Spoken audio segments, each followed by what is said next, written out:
yes, I had some people comment that I should do a video on this topic, and I didn't really go too much into the draft to see like what happened for the entirety of it, so I'm actually going to figure out a lot of stuff along with you if you missed it or just want to hear me whisper about anything I can do. I'll just whisper as best as I can for people who are maybe not super interested in this topic, but also make sure you guys like the video. If you do like the video, if you think your team picked the right players, and if you agree with these draft night analysis,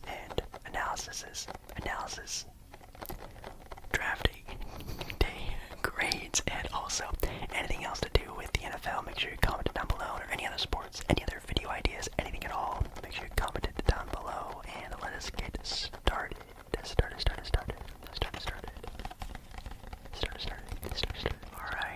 Alright, so here we are with a Bleacher Report article, like we usually do, and it's a Bleacher Report article on draft night day grades and analysis for what went down. Again, if you're not super into football, I do apologize. Tomorrow's video is going to be a normal ASMR video that I'm super excited about, and then Sunday is going to be a ASMR in public video, which again, I'm very excited about. So, tonight though, NFL draft, the number one overall pick went to the Carolina Panthers after a trade with Chicago, after trading a lot, because apparently Carolina had their eyes on the future. Apparently, they had a very good, I guess, feeling towards getting quarterback Bryce Young out of Alabama. That's who they went with the number one overall pick. I've seen some up and downs with this. I've seen people say, this is a good fit. Obviously, Carolina needs a new star quarterback. He seems to be, a guy with a good head on his shoulder, a real team leader, this and that. But I've also seen some people talk about him not being a true number one pick type of potential guy. Like, he's a good player and probably would go top 5 in any draft in the past. But as a number one, people were kind of questioning that. But hey, it is what it is.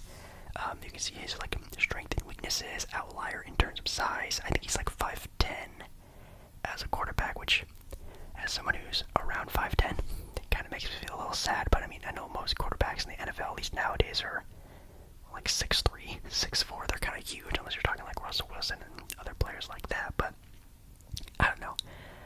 They gave this a grade of an A, which I do also agree with. I think he's definitely a good quarterback. He's a good foundation guy. I think he is going to be a good leader, and I think in a team like Carolina, they desperately need that.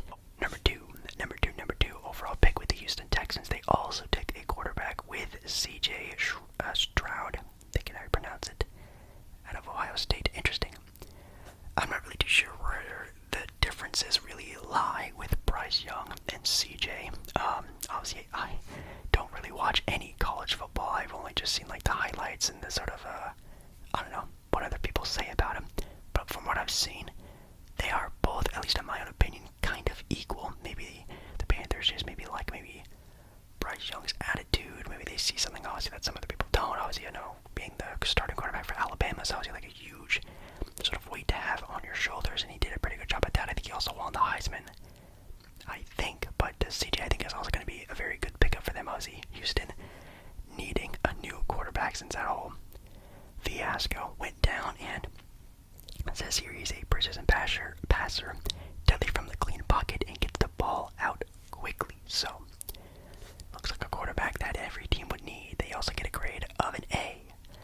Then, we had a trade. I think if I can remember, Houston is up again with the number 3 overall pick. So that means Arizona, who was here at the start of the draft, traded the pick. So, kind of insane. Obviously, if you're an NBA fan or a fan of any other sport, I mean, trading a top 3 pick in a draft is pretty wild, not gonna lie. Houston is definitely trying to get as high of quality players as they possibly can, and they're really trying to just get guys on the field, like guys that can really have a good foundation and build off of, and I think that's a good idea.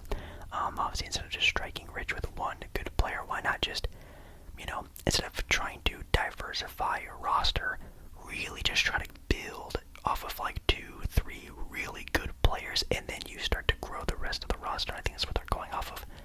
Going offensive with getting a quarterback,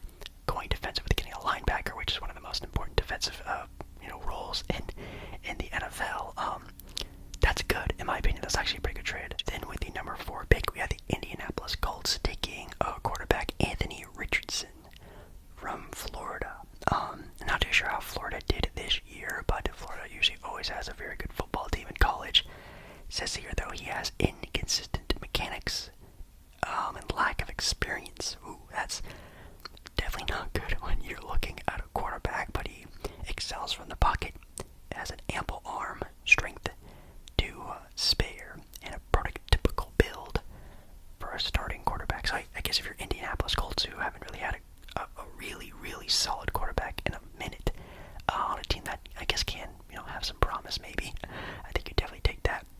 They gotta grade him an A. Not bad. I guess you definitely take that.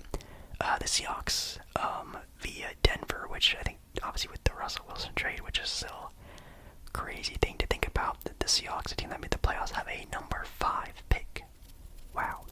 They actually kind of went with a surprise pick, I think, from what I saw from reactions from, my Twitter and TikToks and Bleacher Report stuff, with Devon Witherspoon, a corner from Illinois, which, again, Seattle has been a team that always has a problem with their line, whether it is offensive line or defensive line, and yet they're taking a corner. But some people were talking about maybe him being the best corner in the draft this year, which obviously if you're taking the best player available at their position, I mean, this is definitely a very, very, very good spot to get. Obviously, corner, also another very important role in the NFL. Those are the guys who, stop touchdowns from happening. And obviously, if you're a team in Seattle who knows how to build a good defensive roster, and they've done it before in the past, and I think they can really build off of this as well, getting arguably the best sort of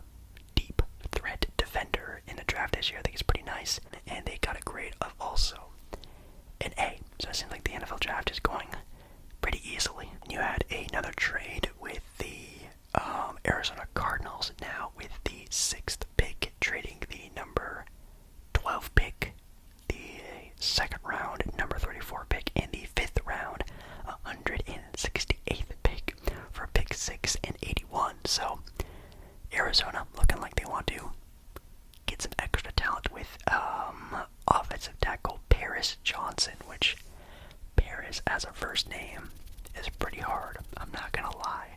Ideal size and strength and length for an offensive tackle, good balance, needs to get stronger though.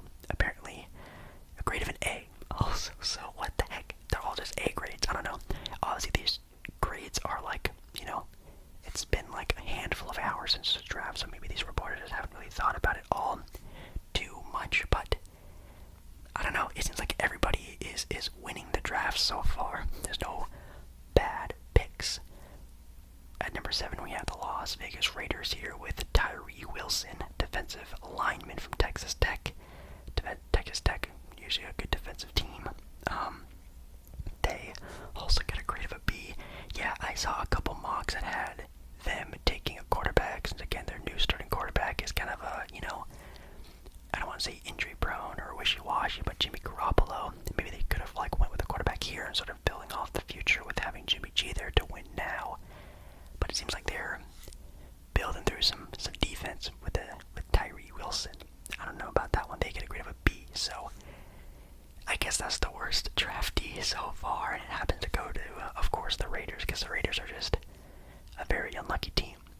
Then we have, with the 8th pick of the Atlanta Falcons, taking a running back, which, if you aren't super, at least from what I've heard, aren't super knowledgeable about the NFL draft, running backs, unless they're just stupidly dominant in college, don't really go super high in the draft, because obviously running backs don't really last that long. In the NFL, you maybe get 3 years of prime running back years, and then the off years are kind of wishy-washy, because again, it's one of the most physical parts of the entire game. They go with Bijan Robinson, I think you know how to pronounce it, running back from Texas. But they also get a grade of a B, so now we're starting to get to a little bit of a B is good. I'll take a B in, any school or any grade that I can get. B is pretty good.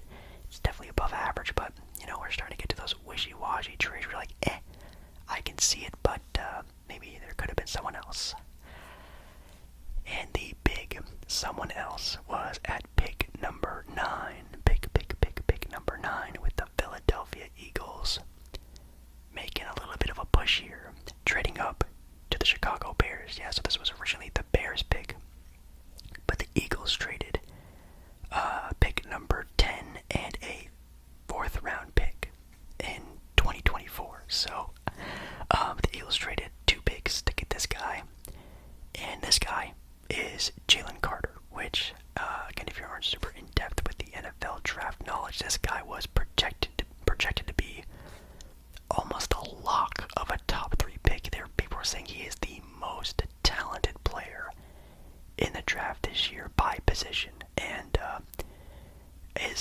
his pro comp, his player comparison is Aaron Donald, who is already known as maybe one of the greatest, if not the greatest linemen in NFL history, and one of the most dominant players at the position. Obviously, what comes with that is a lot of off the field stuff, and that's what really hurt him. And a lot of teams saw that and probably just didn't want that on their team, which is definitely understandable. Maybe also maybe work ethic stuff and some other things that takes into consideration when you're building a team. It's not just who's the best player. It's most of the time who's the best player with the best head on his shoulder. And the Eagles are going to take a shot at him for sure. But man, this is going to be extremely interesting. They get a grade of an A for this trade. I might have maybe said, in my opinion, it's an A+. You have a Super Bowl contending team, especially last year, going into next season with arguably the most talented player from the draft, keeping Jalen Hurts. And they can just keep that team together. They can find themselves in the Super Bowl again next year with a good bright future of a good young player. Okay, now we're at pick 10, which kind of after here I lost a lot of interest in the draft. So sorry if I, go through these kind of fast, but I'm going to go through these kind of fast. So number 10, we have the Chicago Bears taking Darnell Wright, a offensive tackle from Tennessee.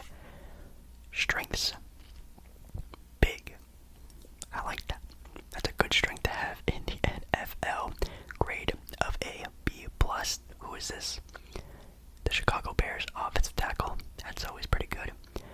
Number 11, we have the Tennessee Titans, and they take Peter Skronowski. I have no idea. He's from Northwestern. Another offensive lineman. Never really heard of him before, but he lacks length, over aggressive at times, but he is a tactician at his position, which, that's a very good word to describe someone who's very good and crafty at their work. Nice job, Peter. They get a grade of an A as well. At number 12, from Houston, this was the Houston trade that we talked about earlier. At number 12, the Detroit Lions select Mir Gibbs, a running back also from Alabama. Alabama, obviously a very, very, very big school when it comes to football and prospects. This one I've also seen mixed reviews on. Detroit traded back from Houston and gave up their pick for multiple other assets. So you can definitely tell they're trying to diversify the talent that they get. They take a running back with this pick, which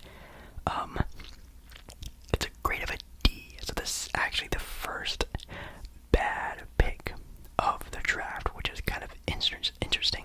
We have the Green Bay Packers at 13, which I think this pick used to be the New York Jets, but Aaron Rodgers just getting traded to the New York Jets. I think this has evolved with that trade, which is still very mind-blowing. Take Lucas Von Ness from Iowa. I think he's like a tackle, offensive or defensive, I'm not entirely sure. They get a grade of a B, not bad. Green Bay already does have a new starting quarterback there. I think his last name is Love, if I can remember. They're definitely going to be rebuilding, in my opinion.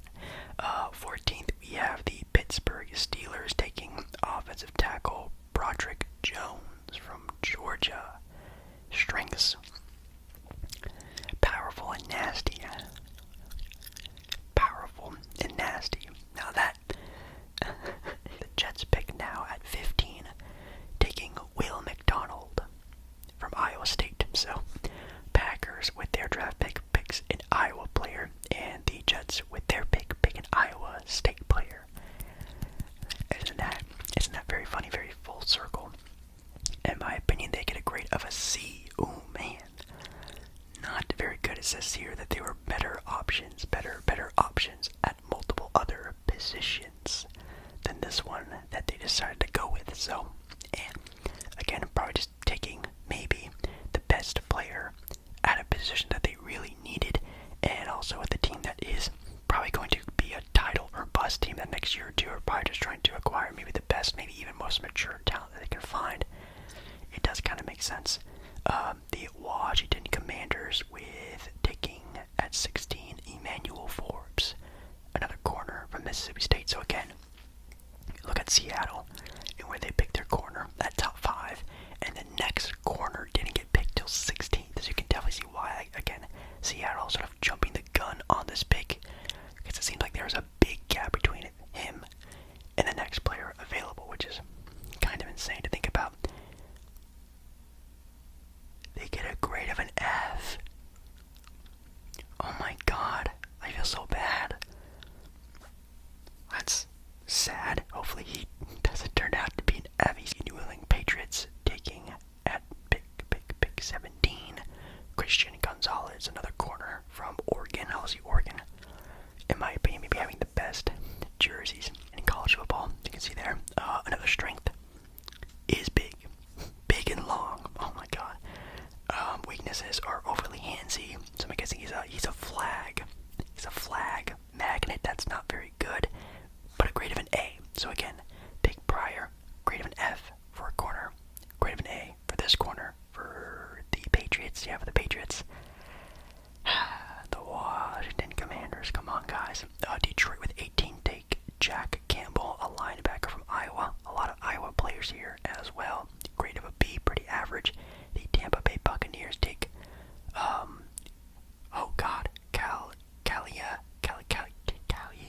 man, yep, I cannot do that one. A defensive lineman from Pittsburgh. It is a grade of a B. We have another Seattle Seahawks pick at 20, taking, is this the first wide receiver we have seen in the draft with Jackson Smith?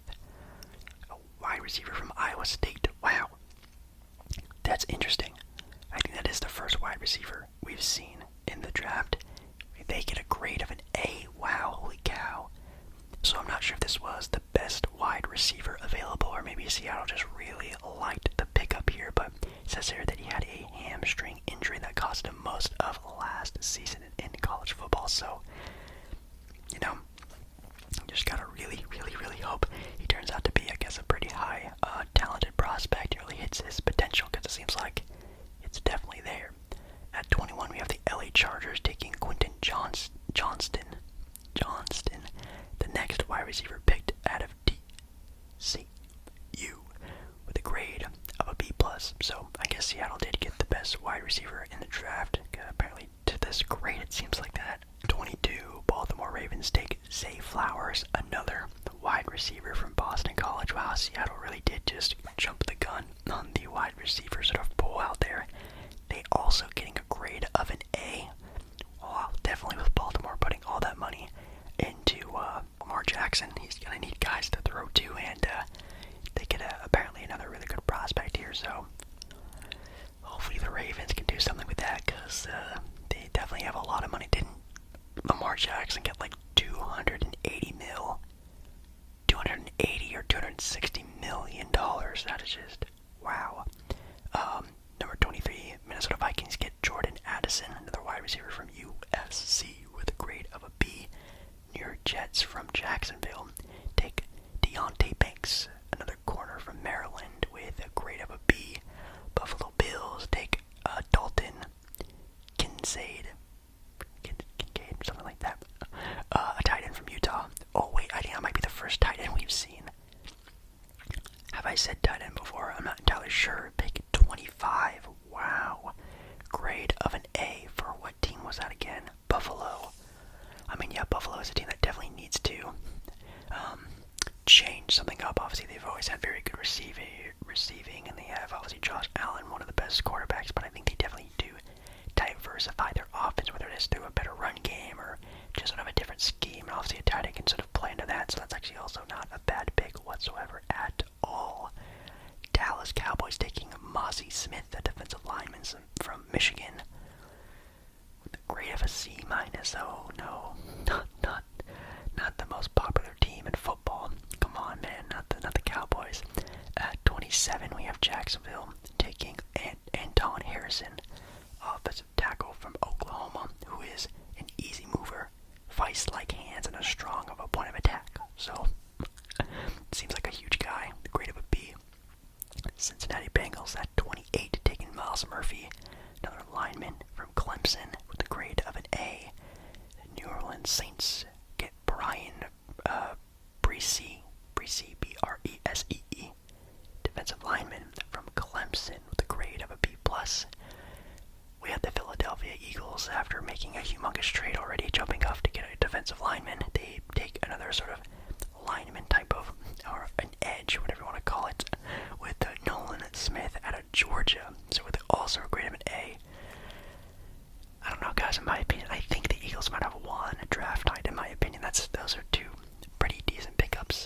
all drafts and all sports are kind of like that, so they're kind of exciting. But yeah, that's really it. Yeah, there's obviously like 6 or 7 more rounds in the NFL draft, which I'm definitely not gonna watch. But hopefully you guys enjoyed this video, and then again tomorrow for all you non-super sports fans out there who are just listening to me whisper about anything, we have a very fun video, and then Sunday,